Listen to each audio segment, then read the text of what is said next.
தமிழகத்தை பொறுத்தவரை இனி அடுத்து வரக்கூடிய நாட்களில் விட்டு விட்டு மழையானது பதிய வாய்ப்புள்ளது. அது மட்டும் இல்லாமல் எந்தெந்த மாவட்டங்களுக்கு கனமழையும், எந்தெந்த மாவட்டங்களுக்கு மிக கனமழையும் தீவிரமடைய வாய்ப்புள்ளது. அது சொல்லி தான் பார்க்க போறோம். அது மட்டும் இல்லாமல் ஒரு புயல் உருவாக வாய்ப்புள்ளது. அது சொல்லி தான் பார்க்க போறோம். நீ நம்ம சேனல் சப்ஸ்கிரைப் பண்ணாம இருந்தீங்கன்னா மறக்காம லைக் பண்ணிக்கோங்க, சப்ஸ்கிரைப் பண்ணிக்கோங்க. உங்க நண்பர்களுக்கு தெரியப்படுத்த ஷேர் பண்ணுங்க. தென் தமிழகத்தில் வடகிழக்கு பருவமழை மிக தீவிரமாகியுள்ளது. தென் தமிழகத்தில் பெரும்பாலான இடங்களிலும், வட தமிழகத்தில் ஓரிரு இடங்களிலும் மற்றும் காரைக்கால் பகுதிகளிலும் மழை பெய்துள்ளது. புதுவையில் வறண்ட வானிலை நிலவியது. அடுத்த 7 தினங்களுக்கான வானிலை முன்னறிவிப்பு மற்றும் எச்சரிக்கை. குமரிக்கடல் மற்றும் அதனை ஒட்டிய பகுதிகளில் மேல் ஒரு வளிமண்டல கீழடுக்கு சுழற்சி நிலவுகிறது. கேரளா கடலோர பகுதிகளை ஒட்டிய தென்கிழக்கு அரபிக்கடல் பகுதிகளில் மேல் ஒரு வளிமண்டல கீழடுக்கு சுழற்சி நிலவுகிறது. தெற்கு அந்தமான் மற்றும் அதனை ஒட்டிய பகுதிகளில் ஒரு வளிமண்டல மேலடுக்கு சுழற்சி உருவாகக்கூடும். இதன் காரணமாக 23ஆம் தேதி வாக்கில் தென்கிழக்கு வங்கக்கடல் பகுதிகளில் ஒரு காற்றழுத்த தாழ்வு பகுதி உருவாகக்கூடும். இது மேற்கு வடமேற்கு திசையில் நகர்ந்து அதுக்கடுத்த 2 தினங்களில் தென்மேற்கு வங்கக்கடல் பகுதிகளில் காற்றழுத்த தாழ்வு மண்டலமாக வலும் பெறக்கூடும். இதன் காரணமாக 21ஆம் தேதி முதல் 22ஆம் தேதி வரை தமிழகத்தில் ஓரிரு இடங்களிலும், புதுவை மற்றும் காரைக்கால் பகுதிகளிலும் லேசான மழை முதல் மிதமான மழை பெய்யக்கூடும். 23ஆம் தேதி முதல் 24ஆம் தேதி வரை தென் தமிழகத்தில் ஒரு சில இடங்களிலும், வட தமிழகத்தில் ஓரிரு இடங்களிலும், புதுவை மற்றும் காரைக்கால் பகுதிகளிலும் லேசான மழை முதல் மிதமான மழை பெய்யக்கூடும். 25ஆம் தேதி கனமழையானது பதிவாக வாய்ப்புள்ளது. கடலோர தமிழகத்தில் அநேக இடங்களிலும், உள் தமிழகத்தில் ஒரு சில இடங்களிலும், புதுவை மற்றும் காரைக்கால் பகுதிகளிலும் லேசான மழை முதல் மிதமான மழை பெய்யக்கூடும். கனமழை பெய்யக்கூடிய மாவட்டங்கள் கடலூர், மயிலாடுதுறை, நாகப்பட்டினம், திருவாரூர், தஞ்சாவூர், புதுக்கோட்டை, ராமநாதபுரம் மாவட்டங்கள் மற்றும் காரைக்கால் பகுதிகளில் ஓரிரு இடங்களில் கனமழையானது பதிவாக வாய்ப்புள்ளது. 26ஆம் தேதி தமிழகத்தில் அநேக இடங்களிலும், புதுவை மற்றும் காரைக்கால் பகுதிகளிலும் லேசான மழை முதல் மிதமான மழை பெய்யக்கூடும். கன முதல் மிக கனமழை பெய்யக்கூடிய மாவட்டங்கள் மயிலாடுதுறை, திருவாரூர், தஞ்சாவூர், நாகப்பட்டினம், புதுக்கோட்டை மாவட்டங்கள். காரைக்கால் பகுதிகளில் கன முதல் மிக கனமழையும், கனமழை பெய்யக்கூடிய மாவட்டங்கள் செங்கல்பட்டு, விழுப்புரம், கடலூர், பெரம்பலூர், அரியலூர், திருச்சிராப்பள்ளி, சிவகங்கை, ராமநாதபுரம், தூத்துக்குடி, திருநெல்வேலி, கன்னியாகுமரி மாவட்டங்கள் மற்றும் புதுவையில் ஓரிரு இடங்களில் கனமழையானது பதிவாக வாய்ப்புள்ளது. இதன் காரணமாக பள்ளி, கல்லூரிகளுக்கு விடுமுறை அளிக்க வாய்ப்புள்ளது. மறக்காம நீங்க லைக் பண்ணிக்கோங்க, சப்ஸ்கிரைப் பண்ணிக்கோங்க. அது மட்டும் இல்லாமல் வருகின்ற நாட்களில் தமிழ்நாட்டை பொறுத்தவரை ஒரு சில மாவட்டங்களுக்கு நாளுக்கு நாள் கனமழை தீவிரம் அதிகரித்து வருகிறது. அறிவித்தபடி 8 முதல் 10 மாவட்டங்களில் தொடர் கனமழையானது நீடித்து வருகிறது. அது மட்டும் இல்லாமல் புயல் சின்னத்தை பொறுத்தவரை வங்கக்கடலில் வருகிற நவம்பர் 23ஆம் தேதி புதிய காற்றழுத்த தாழ்வு பகுதி உருவாகும். அதன் பிறகு நவம்பர் 25ஆம் தேதி புயல் சின்னமாக மாற வாய்ப்புள்ளது. வட தமிழக கடலோர மாவட்டங்கள் மற்றும் டெல்டாவை நோக்கி நகரக்கூடும். இதன் காரணமாக பலத்த காற்றுடன் கூடிய அதி கனமழையானது வருகிற நவம்பர் 26 மற்றும் 27ஆம் தேதிகளில் பதிவாக வாய்ப்புள்ளது. புயல் வருவதற்கு முன்பதாகவே டெல்டா மற்றும் தென் மாவட்டங்களில் வெள்ளப்பெருக்கு ஏற்படுத்தக்கூடிய அளவிற்கு மழை பெய்ய வாய்ப்புள்ளது. ஆகவே அடுத்த வாரத்தில் மழை சரிவர இல்லாத இடங்களுக்கும் மிக கடுமையான கனமழையான தீவிரமடைய வாய்ப்புள்ளது. மறக்காம நீங்க லைக் பண்ணிக்கோங்க, சப்ஸ்கிரைப் பண்ணிக்கோங்க. டேட் நல்லா குறிச்சுக்கோங்க.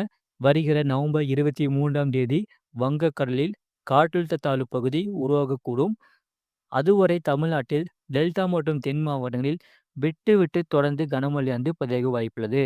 ஏற்கனவே அறிவித்தபடி நவம்பர் 25ஆம் தேதி ஃபெங்கல் புயல் உருவாகும். டிசம்பர் மாதத்தில் சக்தி என்ற புதிய புயல் உருவாக வாய்ப்புள்ளது.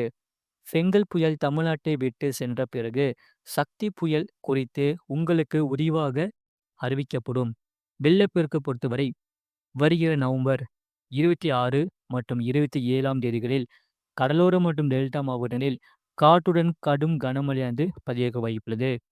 புயல் வருவதற்கு முன்பதாகவே பல மாவட்டங்களில் 20 சென்டிமீட்டர் மேலாக மழை பதிவாக வாய்ப்புள்ளது. இதுவரை மழை சரிவர இல்லாத மாவட்டங்களில் அடுத்த வாரத்தில் அறிவித்த தேதிகளில் மிக கனமழையானது பதிவாக வாய்ப்புள்ளது. பெங்கல் புயல் காரணமாக சென்னை முதல் குமரி வரை கனமழையானது தீவிரமடைய வாய்ப்புள்ளது. சென்னை மற்றும் புறநகர் பகுதிகளுக்கான வானிலை முன்னறிவிப்பு. அடுத்த 24 மணி நேரத்தில் வானம் ஓரளவு மேகமூட்டம் காணப்படும்.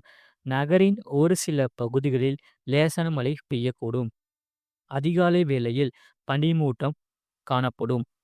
அதிகபட்ச வெப்பநிலை 30 முதல் 31 டிகிரி செல்சியஸ் ஒட்டியும், குறைந்தபட்ச வெப்பநிலை 25 டிகிரி செல்சியஸ் ஒட்டியும் இருக்கக்கூடும்.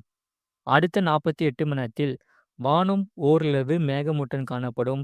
நகரின் ஒரு சில பகுதிகளில் அதிகாலை வேளையில் பனிமூட்டம் காணப்படும். அதிகபட்ச வெப்பநிலை 31 முதல் 32 டிகிரி செல்சியஸ் ஒட்டியும், குறைந்தபட்ச வெப்பநிலை 25 முதல் 26 டிகிரி செல்சியஸ் ஒட்டியும் இருக்கக்கூடும். மீனவர்களுக்கான எச்சரிக்கை. தமிழக கடலோர பகுதிகளில் 24ஆம் தேதி வரை எச்சரிக்கை எதுவுமில்லை.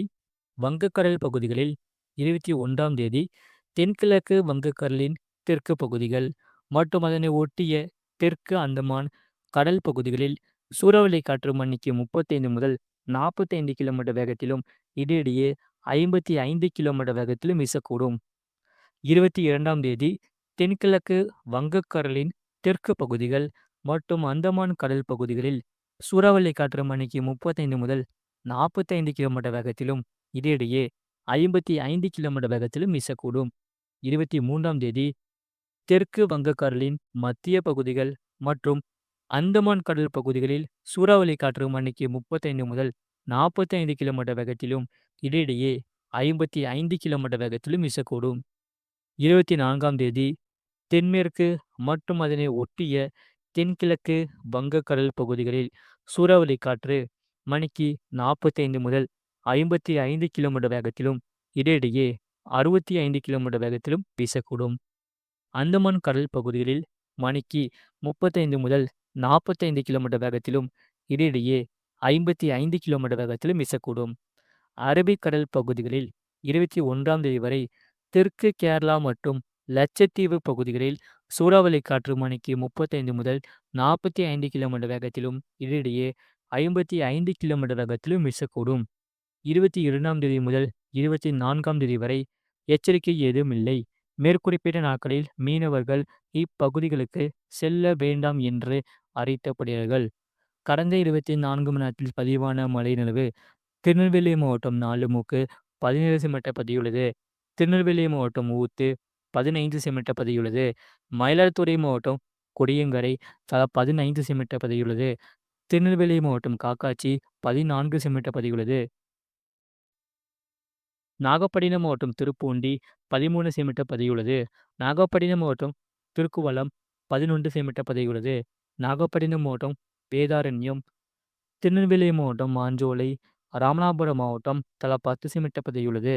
நாகப்பட்டினம் மாவட்டம் தலைஞாயிறு 9 சென்டிமீட்டர் பதிவுள்ளது. நாகப்பட்டினம் மாவட்டம் வேளாங்கண்ணி, ராமநாதபுரம் மாவட்டம் பரமக்குடி தலா 8 சென்டிமீட்டர் பதிவுள்ளது. ராமநாதபுரம் மாவட்டம் வலிநோக்கம் 7 சென்டிமீட்டர் பதிவுள்ளது. ராமநாதபுரம் மாவட்டம் தீர்த்தாண்டதானம், தூத்துக்குடி மாவட்டம் தூத்துக்குடி ரயில் நிலையம் ஏஆர்ஜி, திருநெல்வேலி மாவட்டம் நாங்குநேரி, திருநெல்வேலி மாவட்டம் களக்காடு தலா 6 சென்டிமீட்டர் பதிவுள்ளது. ராமநாதபுரம் மாவட்டம் கடலாடி, தூத்துக்குடி மாவட்டம் காயல்பட்டினம் தலா 5 சென்டிமீட்டர் பதிவுள்ளது. ராமநாதபுரம் மாவட்டம் தங்கசிமிடம், கன்னியாகுமரி மாவட்டம் கொட்டாரம் தலா 4 சென்டிமீட்டர் பதிவுள்ளது. திருநெல்வேலி மாவட்டம் ராதாபுரம் ஏஆர்ஜி, கன்னியாகுமரி மாவட்டம் பேச்சிப்பாறை ஏடபிள்யூஎஸ், தூத்துக்குடி மாவட்டம் பழைய தாலுகா அலுவலகம் ஸ்ரீவைகுண்டம், ராமநாதபுரம் மாவட்டம் கமுதி தலா 3 சென்டிமீட்டர் பதிவுள்ளது. தூத்துக்குடி மாவட்டம் கயத்தார், கன்னியாகுமரி மாவட்டம் கலையல், சிவகங்கை மாவட்டம் திருப்புவனம், விருதுநகர் மாவட்டம் சாத்தூர், கன்னியாகுமரி மாவட்டம் குளித்துறை தலா 1 சென்டிமீட்டர் பதிவுள்ளது.